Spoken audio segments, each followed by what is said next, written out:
অনেক খাতা আছে, সে খাতা ভিতরে অনেক কিছু বি লেখা যায়, কিন্তু সেই খাতা ভিতরে গোটে নিয়ারা খাতা থাকে যাহাকে আমি সমস্তে কহু রফ খাতা। এই এস নিউজ ওড়িয়ার প্রযোজনার আমি এক নূয়া স্টোরি ইমেজর ওড়িয়া সাহিত্যর এক নূয়া বিপ্লবকে নেই আমি আপনার দেখাইবু সবুদিন ঠিক সন্ধ্যার নূয়া ধারাবাহিক রফ খাতা। হ্যাঁ দর্শক বন্ধু, আহকু আমি রফ খাতার না এথিপাই দেইছু যে জীবনে সবুঠু মূল্যবান হচ্ছে রফ খাতা। কেহি ইয়াকু রফ তো কইপারନ୍ତି, কিন্তু প্রকৃতরে সে খাতা যে কেতে মহান আম জীবନରେ আমার নূয়া ধারাবাহিক রফ খাতা দেখিলে আপনার মানে জাঁপারে। এখন সংযোজনা করেছেন অধ্যাপক প্রফুল্ল সাহু, ଆଉ ଏଥିରେ ସହ ସମ୍ପାଦିକା ଅଛନ୍ତି ପ୍ରଗତି ଭୂଇଁଆ, ଆଉ ପ୍ରଯୋଜକ ପ୍ରସନ୍ନ କୁମାର ଦାସ।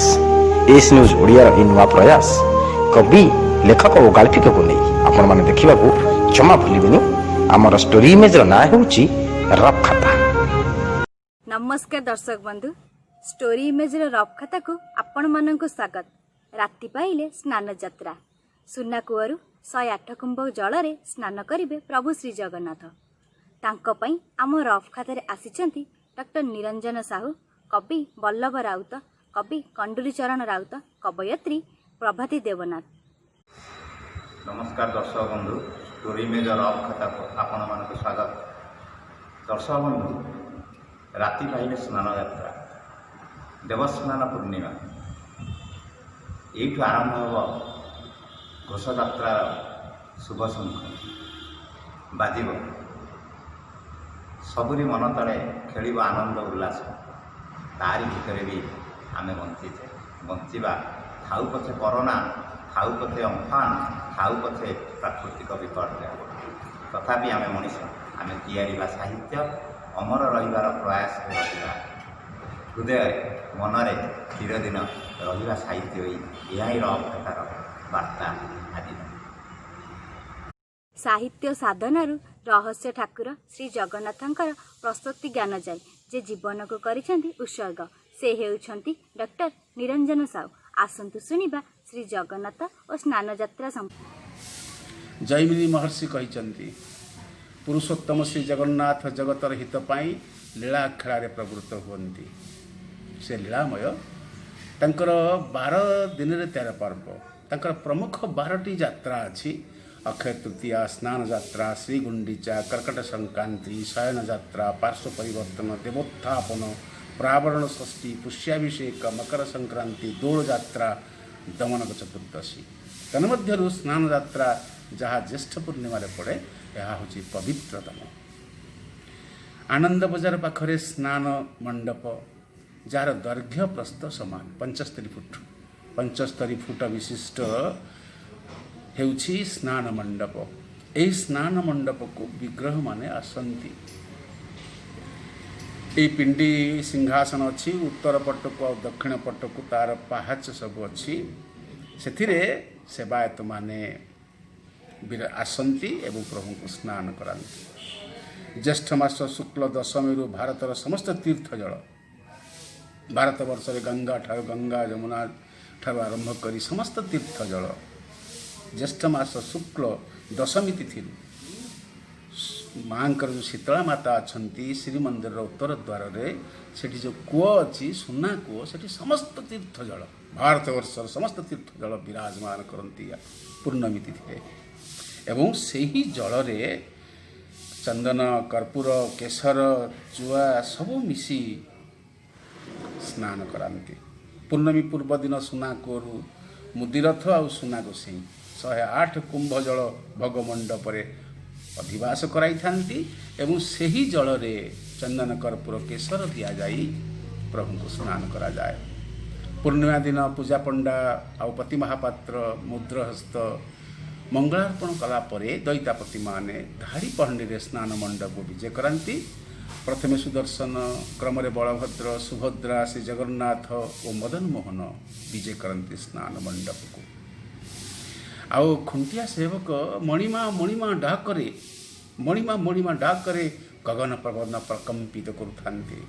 ସ୍ନାନ ମଣ୍ଡପର ସପ୍ତମ ପାହାଚରେ ଠାକୁରମାନଙ୍କୁ ଚୂଳ ଆଉ ଟାହିଆ ପ୍ରଦାନ କରାଯାଏ। ସ୍ନାନ ମଣ୍ଡପରେ ଠାକୁରମାନେ ରନ୍ଧା ହୁଅନ୍ତି। ପୂଜା ପରେ ରୂପା ପାତ୍ରରେ କର୍ପୂର ଜଳରେ 3 ଠାକୁରଙ୍କୁ ଦତ୍ତ ମହାପାତ୍ର ଧୋପଖାଳ କରନ୍ତି। ଧୋପଖାଳ କହିଲେ ଝାଳ ବହୁଥିବ, से झाड़ को पोछि देवा पई कर्पूर जल रे धो पखाड़ा बोली कहती एवं गराबरू सेवक माने बाघ मुहा हे ये जो जल को छेक अनुसार आनती एवं प्रभु को स्नान करांती एवं स्नान परे प्रभु शिक्षकतारू जनसेवा शिशु लेखाठू धर्म आलोचना जाए जे जीवन को करिसेंती कर्म तत्पर से हेउचंती राष्ट्रपति पुरस्कार प्राप्त नवरंगपुर जिलार कवि बल्लभ राउत आसंतु शुणिबा तांका कविता। प्रकृति कोଳରେ जन्म नेइची पहाड़ी कन्या झरणा पहाड़ पर्वतरू जेतबळे कଳ कଳ छଳ छଳ झर झर होई झरी जाउची उच्चरू निर्मकू तार सेही अनुपम दृश्य देखिबाकू इच्छा हुए टिके ता पाखरे अटकी जाती कि तेबे आसंतु शुणिबा सेही मर्मर एक कविता झरणा। केउ उपचार तोते वर्णिबी झरणा तू तो पहाड़ी कन्या प्रकृति पालिता हास्य लास्यमयी यात्रा पथे फुटे तोर स्वप्नर कदम्ब सृष्टिर गजल गाए ध्वनिरव कळ कळ छंद प्रीति संभाषण व आत्मसमर्पण भाव तोर केमिति बुझिबी मु तो मनीषटीए व्यथा और वेदना भरा निर्जन मरुरे जीवन जिजी विसार स्मृति रे अस्थिर सारा सारा जीवनटा बीती जाए एठी खोजु खोजु बंचिबार बेल खोजी खोजी साराटा मूलक जेउठी मिले ना गोटे भी हरित पत्र सेठी जेबे कदबा केमिति यात्रा पथे तो सह होई गले भेट मन कहे एठी अटकी जाई आदि गंत परिव्याप्त तो जीवन इतिहास पढ़ी नेबा पाई तो खियाली इच्छा सह एकाकार करी देई आपणार अहेतुक इच्छा इच्छा हुए तो स्रोतरे हजि जीवा पाई मजी जीवा पाई अथच निर्जन अंधार निद्राहीन नीरवता सहजे ओगाले बाट निजकू अनेई देले अरण्य ओ जनपद होई जाए एक लास्यमयी हास्यमयी पहाड़ दुलाली तोते तो हुए ना भूली भूली भी हुए ना तोर स्वच्छ जले प्रतिफलित प्रतिबिंब अबाके स्मृति पथे सिहरित छाई निजकू समर्पी देई पारुनी बोली तो प्रीति को आपड़ी नेबार इच्छाटे चिरकाल मो भितरे हुए हाई पाई चिरकाल मो भितरे हुए हाई पाई चिरकाल मो भितरे हुए हाई पाई। धन्यवाद।